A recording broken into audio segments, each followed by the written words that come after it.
Boa tarde, pessoal. Boa tarde, você que está acompanhando aí nossa live.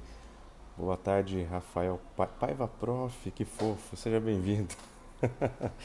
Hoje é a live dos desesperados. Você que está desesperado, seja bem-vindo. Né? Nós vamos trabalhar aqui uma série de temas hoje que acredito seja de interesse de vocês. Tanto algumas dúvidas aqui. Boa tarde, Yasmin. Boa tarde a todos que estão chegando.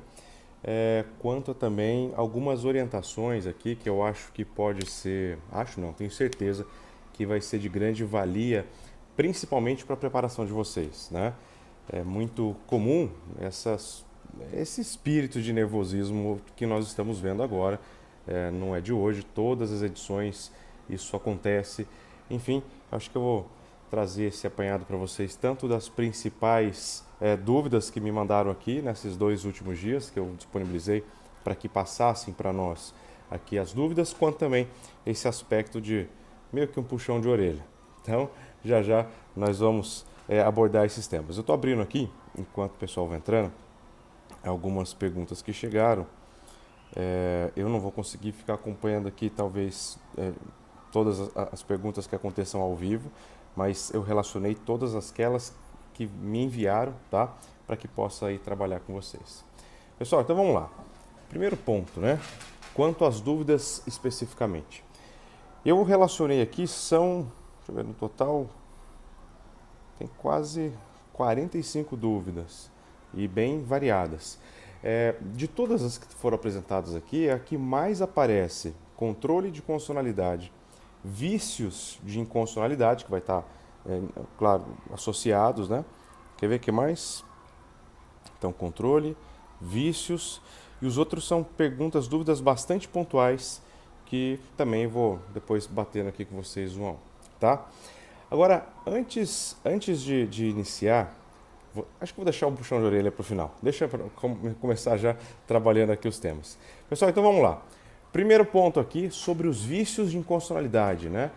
A dúvida é como identificar os vícios, que tipo de vício que enfim, que vícios de inconstitucionalidade e para que eu tenho que identificar. Eu sei que é uma árvore, abre bastante, muitas opções. Será que eu tenho que memorizar tudo? Tem que decorar tudo? Pessoal, olha lá.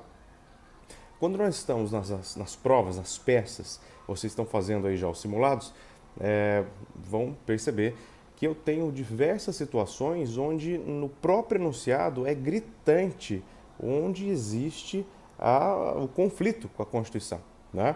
Por exemplo, nós vamos imaginar um enunciado onde você tenha o Estado legislando sobre os temas privativos da União, está lá no artigo 22. Será que o Estado pode legislar, né? O Estado pode legislar sobre os temas que são privativos da União? Bom, sabemos que é possível, mas é necessário que exista uma lei complementar delegando quando envolver ali assuntos próprios específicos do Estado. É o caso do parágrafo único do artigo 22. Enfim, então, situações como essas, quando vão envolver aí a circunstância de um ente legislar sobre determinado ponto, qual que é a primeira pesquisa que você fará no seu vademecum? É óbvio que não dá para decorar todos os incisos dos artigos 21 ao 24, né, que é onde vai trabalhar as competências legislativas ou administrativas. O que você vai fazer? Você está diante do seu enunciado, percebeu que o enunciado vem trabalhar, que ou o Estado, ou a União, ou o município, depende do que tiver no seu enunciado, normalmente vai ser o Estado, que o Estado está legislando sobre um tema. Relacione, destaque qual é o ente, no caso o Estado, no nosso exemplo, e qual é o tema. Você vai ter que buscar lá no 21, 22, 23, 24, a depender do que for enunciado, né? Você vai ter que buscar lá para ver se de fato o Estado podia legislar sobre aquele assunto. Se você identificar que o Estado não podia legislar sobre aquele tema, vamos pensar aqui o Estado legislando sobre direito eleitoral, apareceu há 2 exames atrás. O Estado será que pode legislar sobre direito eleitoral? Olha lá, vamos usar esse exemplo para você pesquisar? Se você tiver com o seu vademecum, abra o seu vademecum no artigo 22. Então abra o artigo 22 do seu vademecum. Vamos pensar junto aqui. Estado pode legislar sobre direito eleitoral? Já por inúmeras vezes a organizadora trabalhou com essa abordagem específica. Estado legislando sobre direito eleitoral. Ou processo eleitoral, está dentro do direito eleitoral. Você, lá no 22, lê agora o inciso 1. O inciso 1 do 22 vai dizer o quê, pessoal? É privativo a União legislar sobre, tá lá, direito penal, direito civil, processo penal, marítimo e entre todos que está no inciso 1, direito eleitoral. Então, vamos voltar à pergunta? Pode o Estado legislar sobre direito eleitoral? Não, já sabemos que é privativo da União, concordam? 22, inciso 1, é privativo da União. Só que isso tem que tomar atenção no seguinte ponto. Se você chegar ali no parágrafo único do 22, você vai ver que é possível que os estados legislem sim sobre os temas relacionados ao longo dos incisos no artigo 22. Só que para isso é necessário que exista o quê, pessoal? É necessário que exista uma lei complementar delegando essa competência para os estados. Professor, e se não tiver a informação? Tem a informação que o Estado legislou sobre direito eleitoral. Eu sei que é privativo, mas numa situação específica poderia o Estado legislar sobre o tema. Mas eu posso já chutar que está envolvendo ali situação do parágrafo único? Claro que não, pessoal. Se o enunciado não mencionar que existe lei complementar delegando ao Estado a competência de legislar, você vai adotar que há ali um vício formal. E um vício formal orgânico. Porque orgânico tem a ver com origem, lembra? Naquele quadro que nós trabalhamos na nossa primeira aula, você que não é nosso aluno do meu curso e eventualmente tenha acompanhado, lá no canal do YouTube do meu curso tem a primeira aula de segunda fase de Direito Constitucional, onde eu trabalho lá a partir acho que do terceiro ou quarto bloco sobre os vícios de inconstitucionalidade, né? Enfim, e ali nós temos o vício orgânico, ou seja, envolve origem, competência de origem. Tranquilo? Então, atenção quanto a isso. O primeiro vício que normalmente destaca no seu enunciado vai envolver vício de competência. Esse é clássico, não estou dizendo que só cai ele, nós estamos indo por partes, tá? Então você vai abrir o seu vade-mecum, vai conferir no artigo 21, 22, 23 e 24 qual deles se encaixa. Só para lembrá-los de uma lógica para observar esses artigos. A Constituição nada é jogado de qualquer jeito, pessoal. O artigo 21 vai tratar sobre as competências exclusivas da União. Então, só aquilo que só a União faz, e o 21 são indelegáveis. Eu não consigo passar para um ente que não seja a própria União. Só que os artigos, os incisos do artigo 21, vocês vão perceber que todos eles não envolvem competência para legislar. Envolve competência típica de uma função executiva, de uma função administrativa. Então, se o enunciado envolver ato administrativo, lembra que o objeto do controle pode ser tanto a lei quanto o ato normativo, o ato que vai trazer essa força, verifique em qual se encaixa. O 21 vai falar de execução, vai trabalhar a administração pública. No 22, por sua vez, você vai perceber que há uma vinculação direta dos incisos apresentados no 21. O 22 traz operacionalidade, possibilita também a União, só que agora não mais exclusivamente, mas privativamente, legislar sobre aqueles temas. 21 e 22, então, estão associados. Um legisla, outro atua. Pela ordem, um administra e a outra legisla. Legal. Aí, artigos 23 e 24, pessoal, a mesma coisa, só que agora, se no primeiro momento eu falava só da União, agora eu arrasto e vou trabalhar ali estados, municípios e Distrito Federal. Percebam a redação do caput do 23 e 24, que não é idêntico, tá? No primeiro momento eu tenho ali o município, no segundo eu só tenho o Distrito Federal. Então percebam, se eu for olhar, professor, quais desses artigos do 21 ao 24 trabalha a competência para legislar? Não quero saber de administração, quero saber competência para legislar. Você vai encontrar competência legislativa, forçando aqui você que está com o seu vade-mecum, faça anotação para que possa depois acompanhar o que eu estou dizendo. Artigo 22, competência legislativa. Artigo 24, competência legislativa. União vai ser privativo e no outro vai ser a competência que eu vou alcançar mais entes federativos. Essa é a primeira situação em que eu trabalho vícios de constitucionalidade. Lembra aqui, pessoal, os vícios de inconstitucionalidade, ele pode ser tanto por ação quanto por omissão. Eu estou destacando aqui vícios por ação. E sendo vício por ação, nós destacamos os vícios formais, que envolve forma, envolve procedimento, também chamado vícios nomodinâmicos, ok? Pessoal, vício formal vai poder ser orgânico, vai envolver competência, que nós acabamos de falar. Vai poder ser propriamente dito. O que é um vício formal propriamente dito? ele vai envolver de fato o procedimento. Vício formal propriamente dito subjetivo, envolve apenas o vício de iniciativa. Sabe como que você vai guardar vício de iniciativa? Você vai tentar imaginar o seguinte, quem que vai, ilustrando, né? Não vai acontecer isso de fato, mas quem que vai lá na Câmara dos Deputados protocolar o projeto de lei? Essa vai trazer para nós aqui, o reflexo de vício de iniciativa. Não é origem. Deixa eu repetir aqui com vocês. A quem cabe legislar sobre o efetivo das Forças Armadas?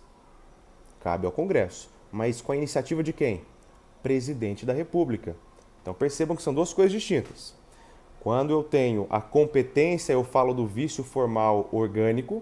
Quando eu tenho a iniciativa, quem vai protocolar o projeto de lei, eu falo do vício formal propriamente dito subjetivo. Subjetivo vem de sujeito, ok? Vem de sujeito, sujeito que vai protocolar o projeto de lei na Câmara.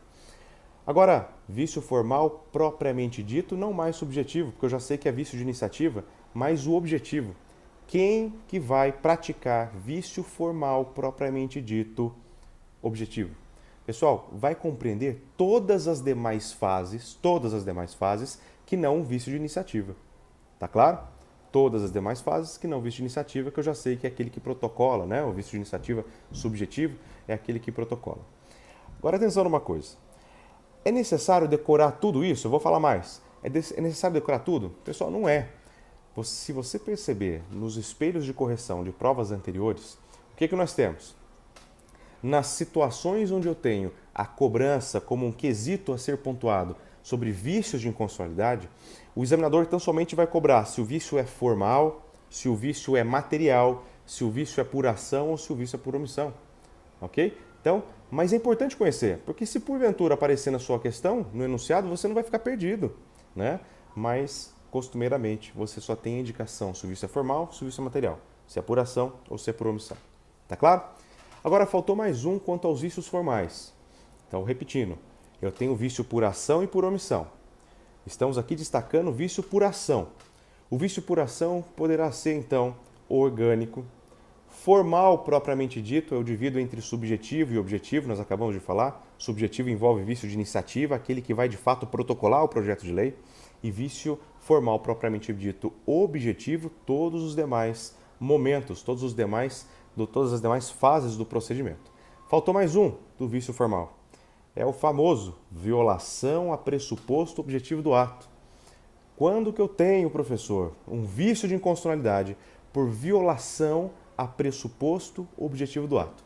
Pessoal, eu costumo falar para meus alunos, vocês, né? Não sei se todos tiveram a oportunidade de ouvir isso que eu vou dizer, mas no direito, pessoal, os nomes não são colocados à toa. Os nomes dão para nós aí elementos para conseguir desconstruir o significado e se não fizer a mínima ideia do que se trata, isso não vai acontecer com vocês, sem certeza, mas vamos imaginar, hipoteticamente, professor, estou nervoso, deu branco, não faço a mínima ideia do que se trata aqui na questão. O que você vai fazer? Você vai tentar desconstruir o conceito que tem aqui. Vamos pensar. Violação a pressuposto objetivo do ato. Violação, está claro, se eu estou falando de vícios de inconstitucionalidade, violação significa afrontar aqueles critérios que são postos pela Constituição ou pela legislação, dependendo das circunstâncias. Então, é toda vez que nós temos essa afronta, por isso eu falo em violação. Então, violação. O restante, pressuposto objetivo do ato. Pessoal, o que é pressuposto? Você, quando vai agir, você pressupõe que aquilo foi cumprido. É um pressuposto, é uma condicionante para que, de fato, seja possível realizar determinado ato. Pressuposto objetivo, ou seja, está claro na lei. O pressuposto, esse algo que eu espero que aconteça, está determinado, está esclarecido na lei. Pressuposto objetivo do ato. Agora retoma tudo. Violação a pressuposto objetivo do ato significa que aqueles pressupostos que a Constituição relaciona para que você possa, então, agir, realizar determinado ato, não foi cumprido. Vejam só um exemplo clássico que a doutrina trabalha. Eu tenho aqui para criar municípios no Brasil, para que eu possa criar um município, vejam aí, confiram o artigo 18, parágrafo 2º da Constituição, para que eu possa, deixa eu abrir aqui junto com vocês, para que eu possa criar município, eu tenho que cumprir com alguns pressupostos. Que pressupostos são esses, pessoal? Eu tenho que, primeiro, ter ali uma lei complementar que vai especificar o momento de como vai ser realizado a criação do município, então lei complementar federal. Nós não temos até hoje essa lei complementar, está em processo de votação no Congresso. Eu tenho que ter estudo de viabilidade social, econômico, cultural, que vai avaliar a viabilidade de construção, de criação de novo município. Eu tenho que ter também o plebiscito realizado ali naquela comunidade, aquela comunidade que vai ser afetada. Olha só, para criar município, então, eu relacionei com vocês aqui quais são os pressupostos que a Constituição impõe. Ou seja, é necessário que eu cumpra com eles para que eu consiga, então, de fato, criar o município. Tá bom, professor, estou entendendo. Mas agora olha só, e se eu deixar de cumprir com um desses pressupostos, o que acontece? Será que é possível convalidar posteriormente? Se eu falho, se eu deixo de cumprir com um dos pressupostos, vejam, pressupostos objetivos, são taxativos, estão lá na Constituição. Se eu deixo de cumprir com um dos pressupostos objetivos do ato, eu tenho aqui, nítido, gritando para mim, um vício de inconstitucionalidade formal por violação a pressuposto objetivo.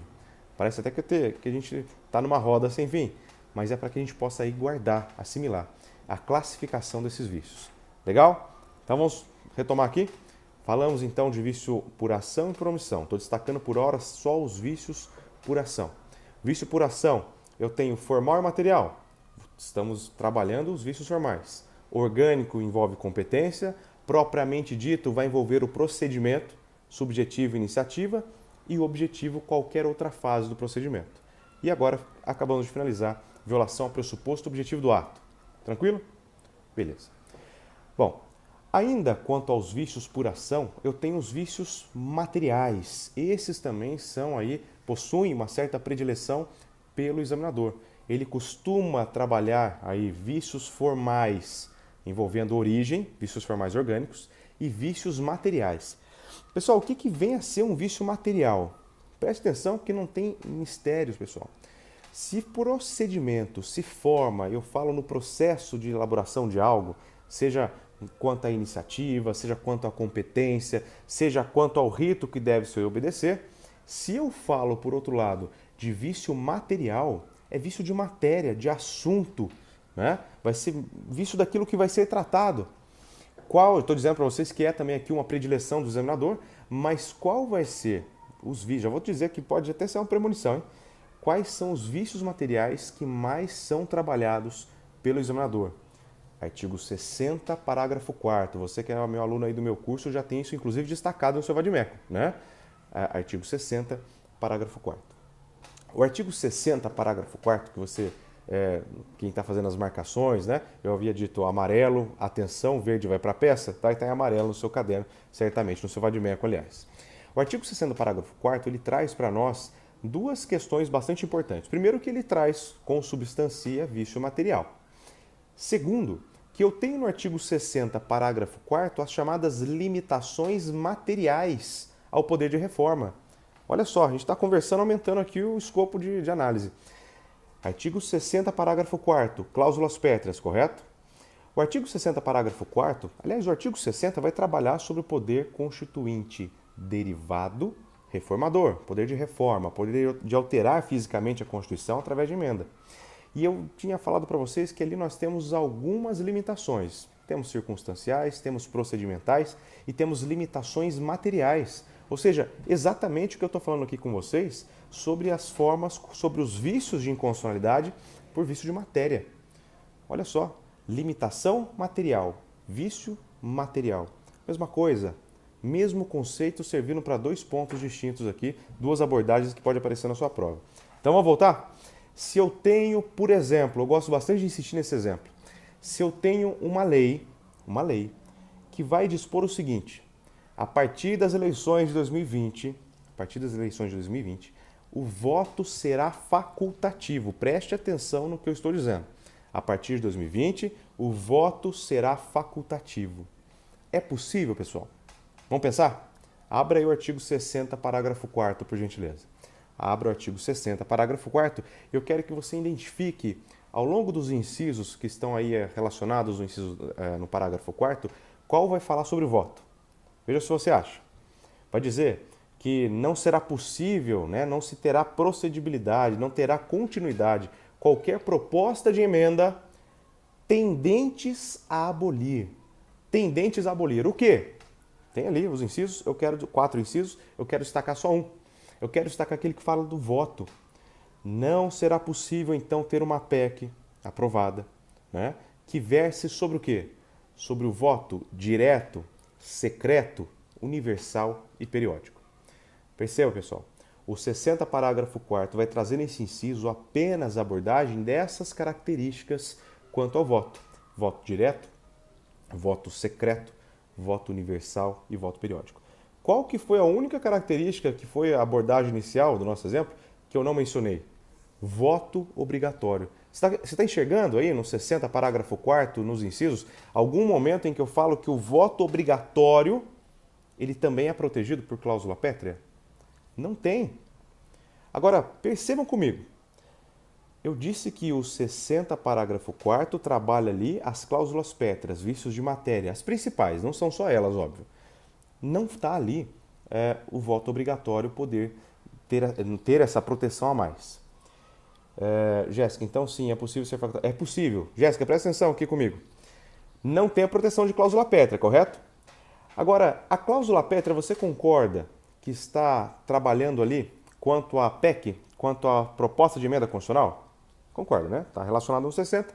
Só que não se adstringe, não se resume só às emendas. Qualquer projeto, se a Constituição não pode, a legislação muito menos. Certo? Legal.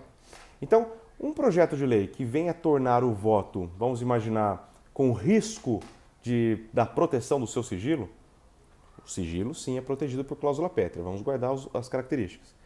Se a Constituição não pode alterar, a lei muito menos. Beleza? Isso aqui não tem dúvida. Mas a minha dúvida que eu estou abordando com vocês é quanto o voto ser obrigatório. Será que a lei pode tornar o voto facultativo? Agora eu quero que você volte um pouquinho à sua Constituição e abra lá no artigo 14, parágrafo 1º. Artigo 14, parágrafo 1º. Estou esperando, abre aí. Sem crise. Daqui a pouco eu vou puxar a orelha de todo mundo que está aqui se degladiando no grupo de alunos. Se prepare. Abriram? Pessoal, o 14, parágrafo 1º diz o quê, pessoal? O voto e o alistamento são obrigatórios e relaciona a circunstância de obrigatoriedade, de dispensa ou de facultatividade, melhor dizendo, né? E também traz situação de vedação. O que eu quero que você perceba?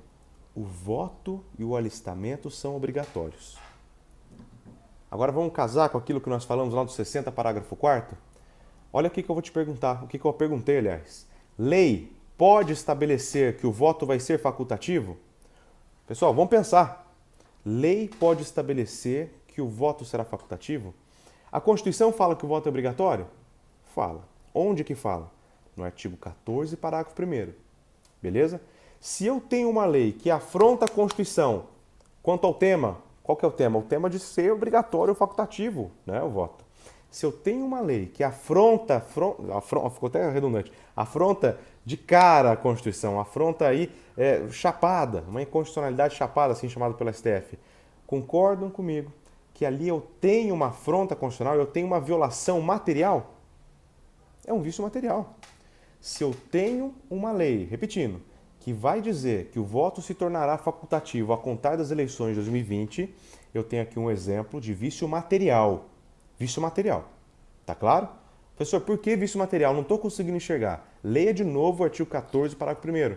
Ele não está dizendo sobre o assunto que é o voto ser obrigatório. Isso é um assunto, não é um procedimento. É um tema, é um direito material. Concorda?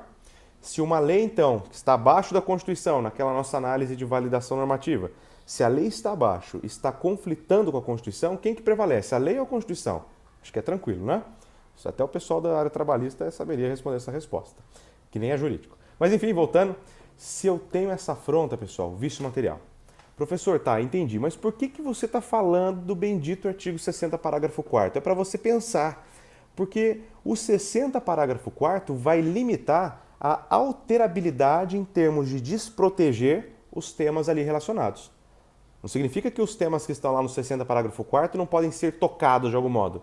Eu posso sim, eu posso aumentar a proteção. Se o voto ele é hoje na urna eletrônica, quando eu tenho lá a resolução, a lei que vai colocar o cadastramento biométrico, eu estou aumentando a proteção que vai garantir que o voto seja de fato direto, que não vai ter ninguém votando por mim. Então, as características trabalhadas nas cláusulas pétreas são intangíveis, são intocáveis?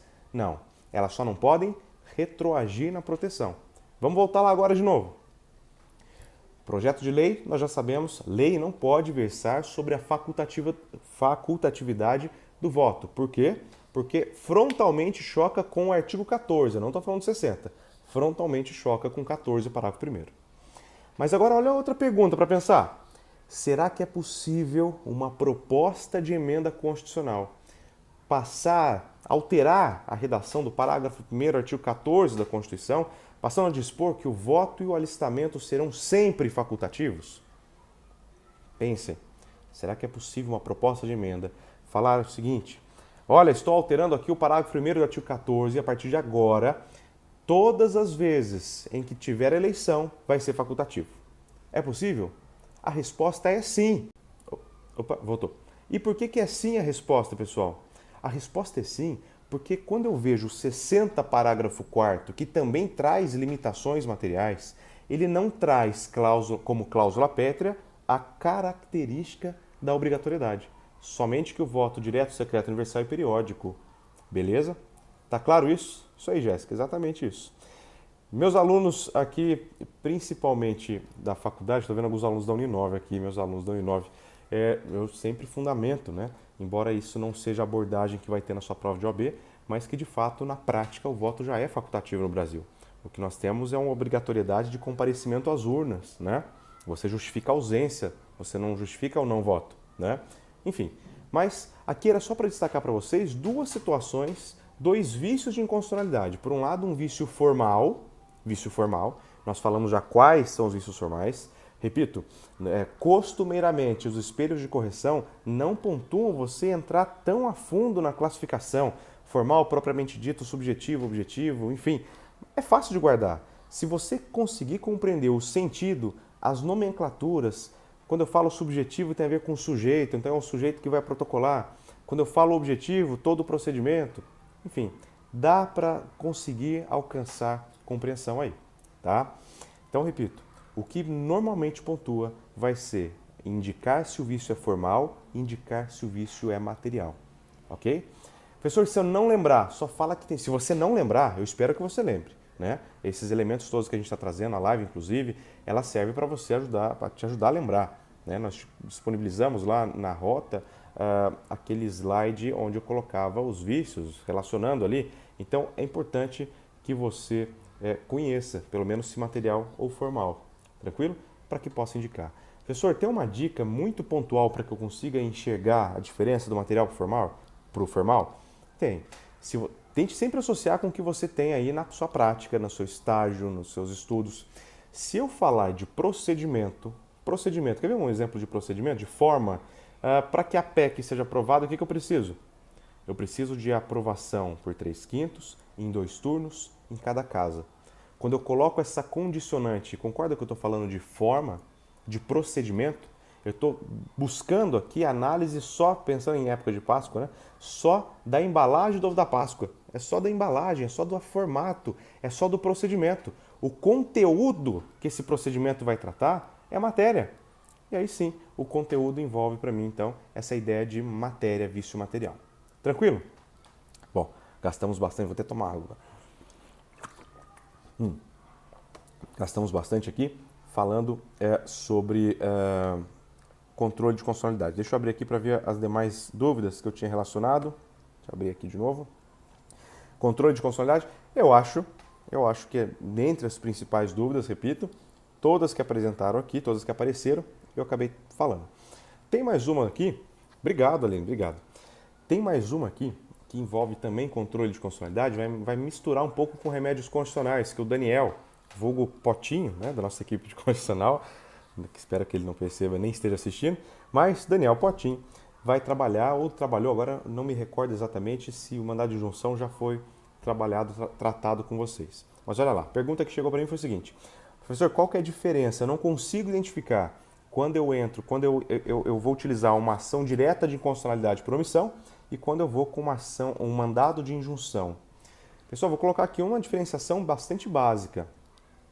Deixa eu só ver aqui antes de falar. Vício formal também inclui a competência? Jéssica, sim. O vício formal, lembra lá? Eu vou dividir entre vício formal orgânico, aqui mora a competência, vício formal propriamente dito e violação ao pressuposto objetivo do ato, tá? Então, vício formal também inclui competência quanto à sua classificação de vício formal orgânico. Orgânico vem de origem.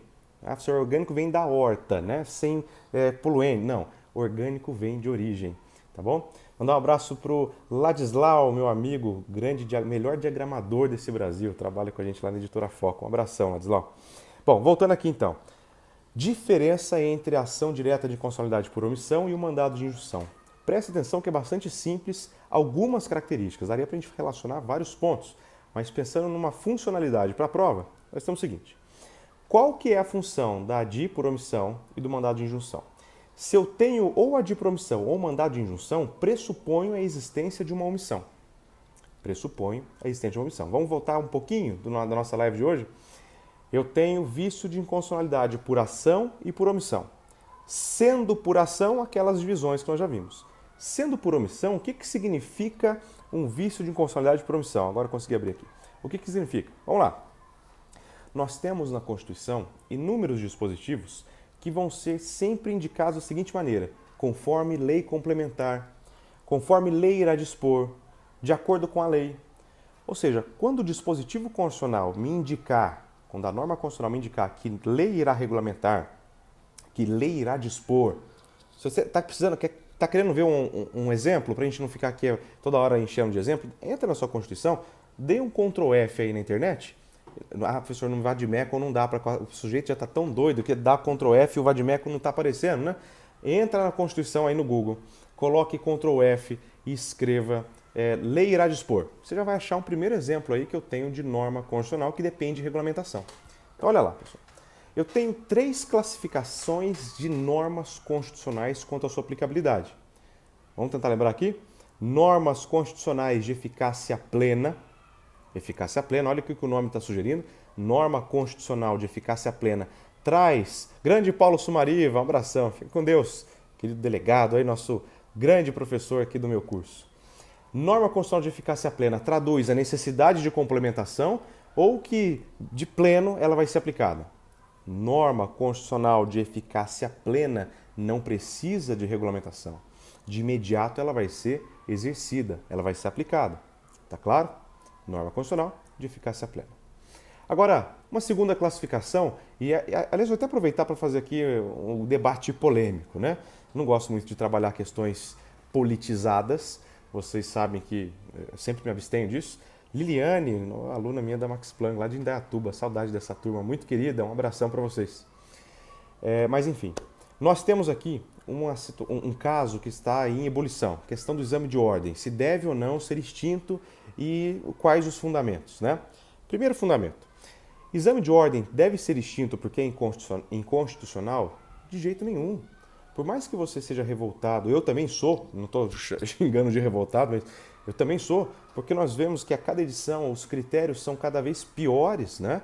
Cada vez piores, eu vou usar o exemplo da ponte. São os exemplos cada vez piores.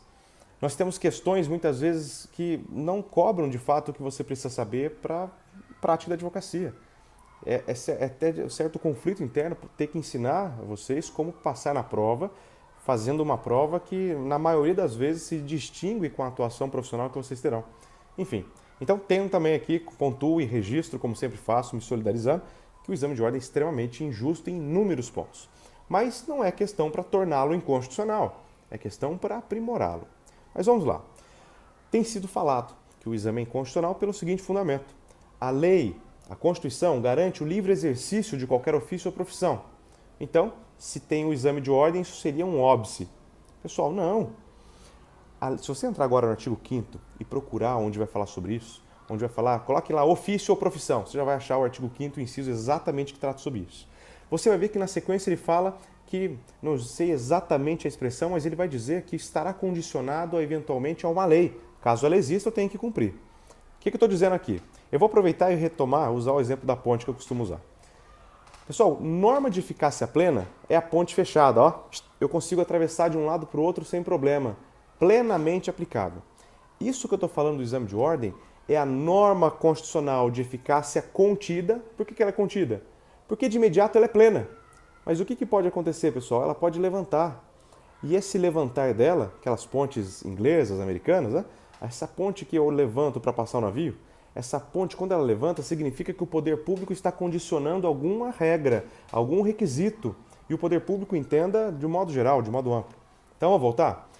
Professor, de fato é livre qualquer exercício de profissão ou ofício, desde que não seja ilícito, claro? É livre. Só que existe uma ressalva. Né? Se houver lei, eu tenho que respeitar, eu tenho que cumprir o que a legislação me impõe. No caso do exame de ordem, existe alguma lei que vai trazer necessidade de fazer a prova? Sim, que lei que é? É esse o Estatuto da OAB, uma lei federal. Né? Estatuto da OAB não é regulamento de prédio. Estatuto da OAB, embora chame estatuto, ele é lei federal. Lá no artigo 8º, um dos incisos, vai trazer a necessidade de ser aprovado em exame de ordem. Tranquilo? Então vamos voltar aqui. Norma constitucional de eficácia plena é a ponte inteira. Ó, consigo atravessar sem necessidade de uma lei regulamentando. Plenamente aplicável. Norma constitucional de eficácia contida é a que tem aplicação plena, só que é possível o poder público restringir através da lei. Beleza? O exemplo nosso, exame de ordem. Por último, norma constitucional de eficácia limitada. Pessoal, a norma constitucional de eficácia limitada são dois, vamos colocar aqui mais alto. São dois, vamos imaginar, dois cânions, dois morros. No vão tem um vale enorme com água, com corredeira, jacarés, crocodilos, enfim. Para que eu possa atravessar de um lado para o outro, o que eu tenho que fazer? Ah, professor, dou um pulo. Não, né? Para atravessar de um lado para o outro, você precisa de uma norma que vai regulamentar o exercício. Perceberam? Norma constitucional de eficácia limitada é aquela norma que vai depender de uma regulamentação.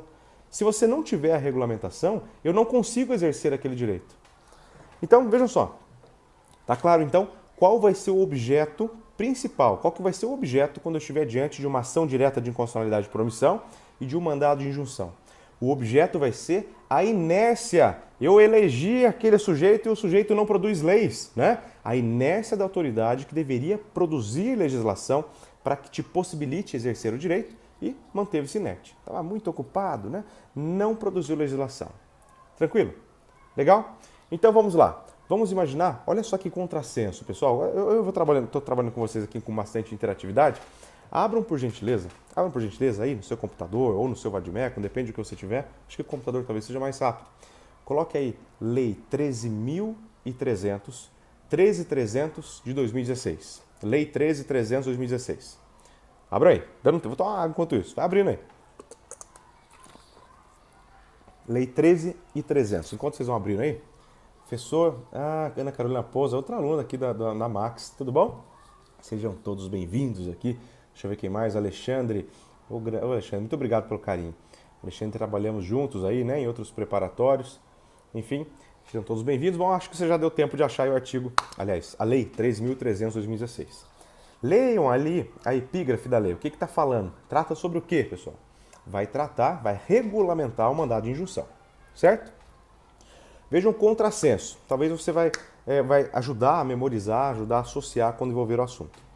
Pessoal, o mandado de injunção, o que eu estou dizendo para vocês? Que tanto o mandado de injunção quanto a ação direta de inconstitucionalidade por omissão são dois mecanismos, duas ações, um remédio constitucional e o outro uma ação direta de inconstitucionalidade, mas que ambos vão trabalhar tendo como objeto a inércia de quem deveria legislar e não legislou. Legal? Bom, dentre as situações, dentre os direitos relacionados no artigo 5º, um deles vai dizer sobre o direito, é um remédio constitucional, como eu disse, o direito do mandado de injunção. Então, para que serve o mandado de injunção? Para que eu possa, no caso concreto, ter ali uma resposta de como vai ser executado, de como eu vou exercer um direito. Pessoal, agora vejam, o mandado de injunção, que é um remédio constitucional a afastar, né, a combater a inércia da autoridade, só teve sua regulamentação, porque ela é uma norma de eficácia limitada, só teve sua regulamentação em 2016, a Constituição de 88. Então percebam como que situações como essa vão de fato impedir o exercício. É claro que na prática a gente vai conseguindo aí fazer alguns ajustes. Só porque tem um sujeito aqui que ele não para de falar. Deixa eu ver quem é. Tinha que ser excelência, né? Tudo bom? Não foi na aula hoje, né? Hoje não, ontem.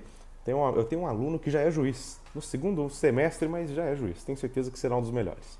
Pessoal, voltando então, ação direta de inconstitucionalidade por omissão e mandado de injunção, qual que é o objeto? A inércia, o não agir, a omissão de quem deveria regulamentar aquela que é considerada uma norma constitucional de eficácia limitada. Professor, eu não sei identificar uma norma constitucional de eficácia limitada. É simples. Ela vai dizer para você, o enunciado não vai querer que você adivinhe. O enunciado vai te dizer que era uma norma constitucional que dependia de regulamentação. Sem uma lei regulamentando, eu não consigo exercer aquele direito. Ou seja, se eu não tenho a lei regulamentando, eu tenho que ter uma forma de exercer esse direito. Qual que é o remédio, qual que é o mecanismo que vai dar de imediato uma forma de você exercer o direito? Vai ser um mecanismo mais prático. É um remédio constitucional, mandado de injunção. Mandado de injunção, perdão, resolve, no caso concreto, o Poder Judiciário dá um prazo para que seja produzida a lei pela autoridade. Não cumpriu? Então tá. Então eu vou dizer para você, no caso concreto, como que você vai exercer esse direito. Essa é a figura, a grosso modo, que eu tenho do mandado de injunção. Por outro lado, ação direta de inconstitucionalidade por omissão. Com pouquíssimos, para não se dizer nenhum efeito prático. Mais um puxão de orelha. Eu tenho lá uma norma constitucional de eficácia limitada e eu não tenho como exercer aquele direito. Agora, mandado de injunção, quem é o legitimado? O controle aqui vai ser, não é um controle constitucional, mas a legitimidade vai ser difusa. Qualquer pessoa pode entrar, qualquer pessoa. Adi por omissão, eu tenho que lembrar do artigo 103. Legitimados estão taxativamente relacionados no artigo 103. Se eu sou um dos legitimados do 103, eu posso entrar com a adi por omissão. Se eu não sou, eu vou ter que buscar alguma representação, alguém, ou buscar um mandado de injunção, onde eu tenho uma legitimidade mais difusa. Tranquilo? Mas para todas as situações, eu tenho ali que o mandado de injunção resolve no caso concreto, dá efetividade, e a ação direta de inconstitucionalidade não. O que ela vai fazer, a adi por omissão? Ela vai declarar, o STF vai declarar que a autoridade foi omissa. Você não produziu a lei. Qual que é o efeito? Zero. Não traz para você a possibilidade de exercer direitos. Professor, você acha que esse tema é importante? Claro que sim. O que está pendente de julgamento no STF? Que, aliás, eu tenho sempre falado isso em sala, para que a gente possa refletir, não trazendo a verdade, trazendo mais dúvidas do que certezas, mas que a gente possa refletir sobre o seguinte. Está em pauta no STF, pendente de julgamento, uma ação direta de inconstitucionalidade por omissão, que tem como objetivo não só declarar a inconstitucionalidade. Declarar a inconstitucionalidade, até porque tem mandado de injunção sendo julgado conjuntamente, mas reconhecer que para que se proteja os transexuais e homossexuais vítimas de uma violência crescente, eu tenho que fazer então uma analogia do tipo penal do racismo, do crime de racismo, da lei de racismo, e trazer também para esses crimes de transfobia e homofobia. Legal? Então, a adi por omissão é tema que está em pauta, né? Então, vejam só. Será que é possível o STF, por analogia, equiparar transfobia e homofobia ao crime de racismo? Pessoal, por mais que seja importante a bandeira, por mais que seja importante e relevante, por mais que seja necessário que seja pontuado que seja pontuada uma legislação com maior proteção, digamos assim, é claro que eu não sou cego, né? Mas olha a dúvida que a gente tem que ter. Será que é possível o STF, por analogia, arrastar um tipo penal para outro diversamente? Será que é possível o STF criar tipo penal e por analogia? Ah, professor, mas a bandeira é relevante, é importante que se faça essa análise. Hoje é esse crime, né? Amanhã vai ser um crime político, amanhã pode ser um crime qualquer que não seja de uma bandeira tão relevante assim. Vamos deixar as atribuições, as competências para quem é devido, concorda? Hoje, você também estou trazendo questões aí que, claro, sua prova já está pronta, o examinador já fez sua prova, mas são questões que são recorrentes. Outro que apareceu hoje, a questão, será que é possível o próprio STF instaurar inquérito com escolha de relatores? Será que é possível tudo isso? Quando se possibilita para o menos, se possibilita automaticamente para o mais, né? Então, o importante é sempre ter um apego demasiado à lei nesses pontos. Assim a gente não tem erro.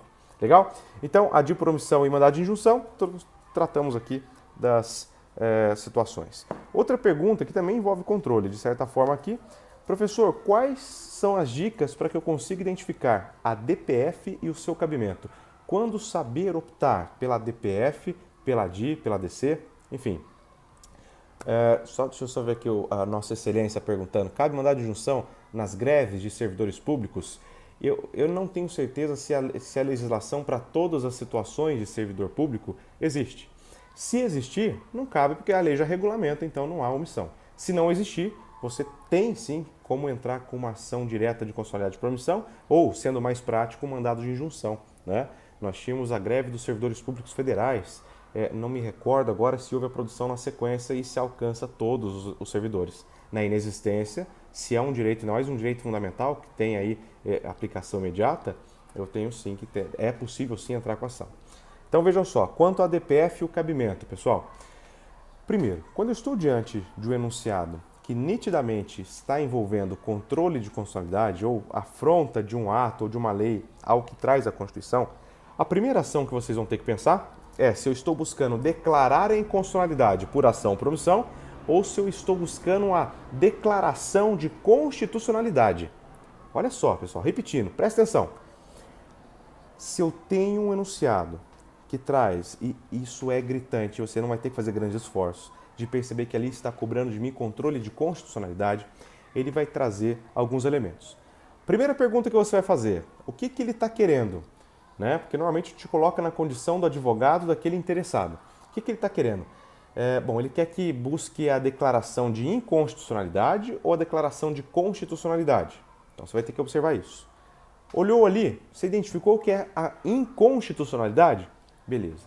Ele está buscando declaração de inconstitucionalidade. Agora, que tipo de vício que é? Olha como é importante identificar o vício. Se for um vício por ação, seja material ou formal, eu vou ter a ADI. ADI genérica ou ADI interventiva. Então, se for por ação, ADI genérica ou ADI interventiva. Se for um vício formal ou material, mas por omissão, né? Então tem formal e material quando vai falar ação, mas quando for por omissão, eu não tenho aqui a necessidade de buscar declarar uma lei inconstitucional. A omissão é a própria inconstitucionalidade. Então, vamos lá, de novo. Para ter o cabimento da ADI, ou vai ter afronta material e formal em face da Constituição, ou vai ter a não produção legislativa quando deveria ser produzida a lei, para complementar, para possibilitar o exercício de um determinado direito. Tranquilo? Legal. Bom, verifiquei que não é ADI, ele não quer declarar a inconstitucionalidade, ele quer reconhecer, ele quer trazer para perto aquela presunção que é relativa de constitucionalidade quando uma lei é publicada. Voltando, uma lei foi publicada hoje, ela tem presunção relativa de constitucionalidade. Presunção relativa de constitucionalidade, ou seja, ela é meio constitucional? Não é que ela é meio, ela é constitucional, só que isso é algo presumível. Eu digo que é presumível porque pode ser elidido essa premissa, né? Pode ser elidida a partir dessas ações de controle, né? Então, eu presumo que ela é constitucional. Só que essa presunção, eu posso querer, em razão de segurança jurídica, em razão do entendimento que vem sendo aí, vem alcançando uma série de pluralidade de entendimento, eu posso buscar que o tribunal declare que determinada norma ela é constitucional. Eu posso buscar o inverso. A ação declaratória de constitucionalidade visa afirmar que aquela lei ela é constitucional. Beleza? Se isso for o que o enunciado está pedindo, você não vai ter dúvidas, porque não vai se falar em vício, vai se falar que os tribunais estão batendo cabeça, cada um entende de um jeito e é necessário trazer segurança jurídica. Como que você traz segurança jurídica? Declaração de constitucionalidade. Afasta a presunção relativa e traz para a presunção agora, não é nem presunção, mas para a absoluta constitucionalidade. Um detalhe importante aqui, aproveitando, é importante lembrar que as ações de controle, a ADI e a ADC, são consideradas ações de sinais trocados ou ações ambivalentes.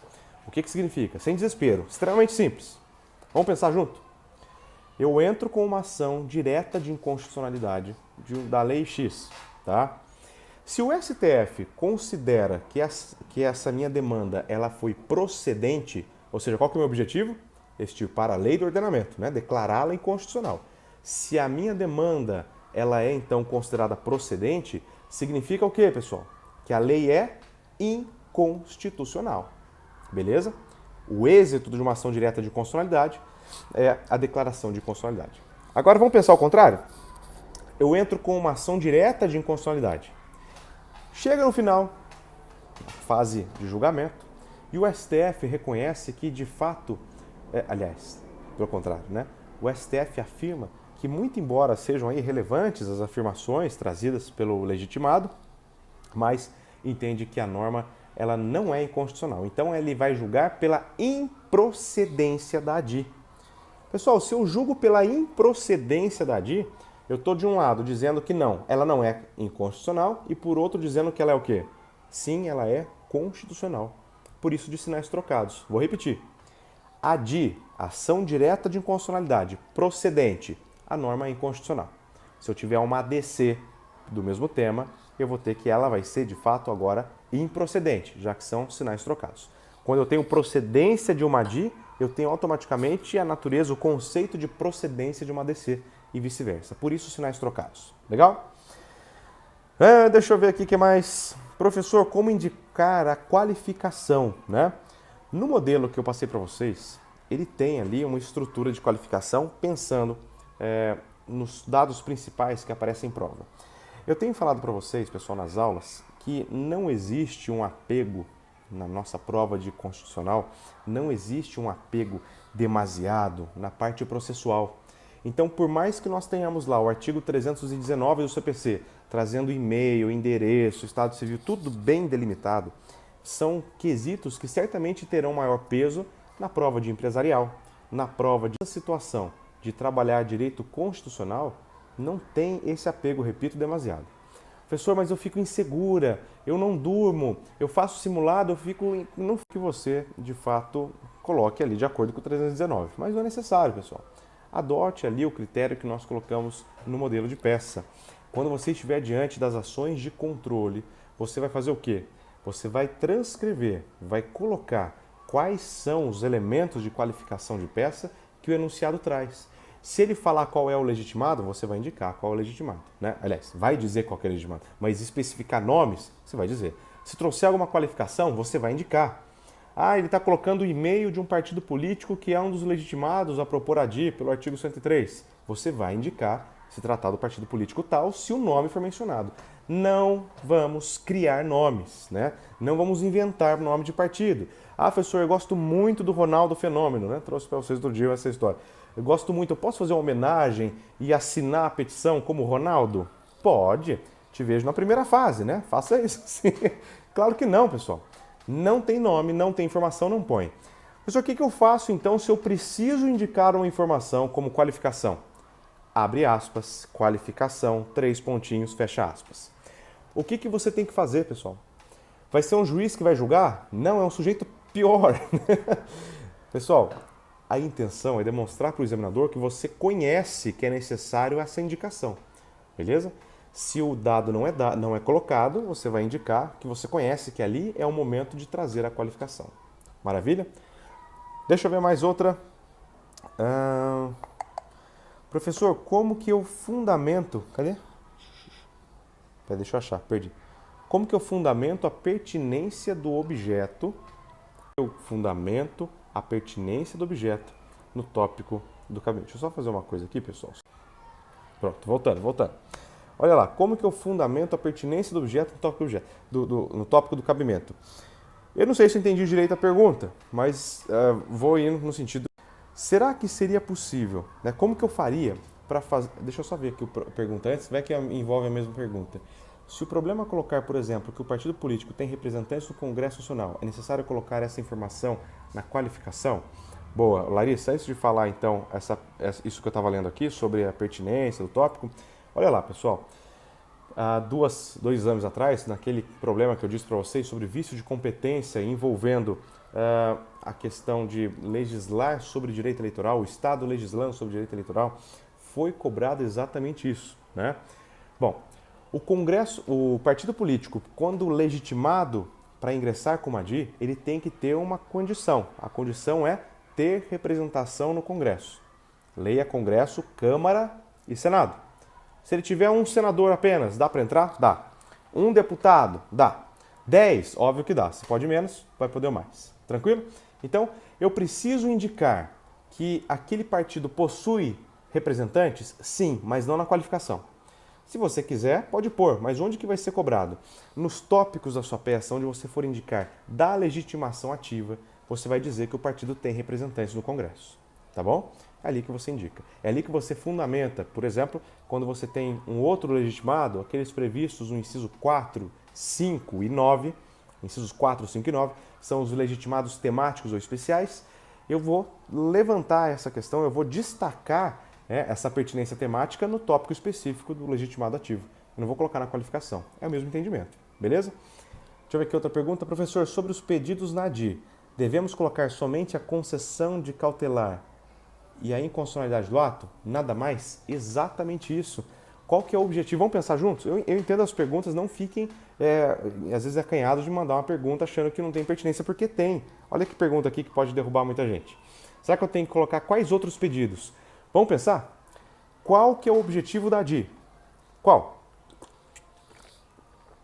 O objeto vai ser a lei ou o ato normativo federal ou estadual, mas o objetivo vai ser ver declarada a inconstitucionalidade daquele lei ou daquele ato normativo e, portanto, como consequência, expulsar, extirpar ele do ordenamento jurídico. Então, qual que é o meu pedido? Você tem que ficar atento ao seguinte: eu tenho uma série de pedidos que são pedidos intermediários, né? Vamos dizer, porque não é o pedido final. O pedido intermediário vai ser que seja intimado o AGU, que seja intimado o PGR para que se manifeste, que seja dada oportunidade ao órgão que produziu a legislação, enfim, e ao final eu tenho dois pedidos em específico. Dois pedidos específicos. O primeiro vai ser, se houver medida cautelar, de criar ali um pedido de cautelar específico, né? Isso lá na área dos pedidos. Um pedido de cautelar. O segundo pedido vai ser que aquela cautelar anteriormente deferida, se for o caso, que ela seja confirmada, mantida e, portanto, estabilizada, sendo que, por definitivo, a lei será considerada inconstitucional, declarada inconstitucional. Beleza? Outra pergunta aqui, mas não é preciso abrir um tópico da pertinência temática? Você pode trabalhar a pertinência temática junto com o legitimado. Você pode colocar, isso depende do espaço que você tiver, do legitimado ativo e sua pertinência temática. Ou, se estiver tranquilo, com o espaço, estiver bem confiante que você não vai passar o espaço, você coloca o seguinte: do legitimado ativo, embaixo da prova ou da pertinência temática ou do interesse jurídico na atuação do legitimado.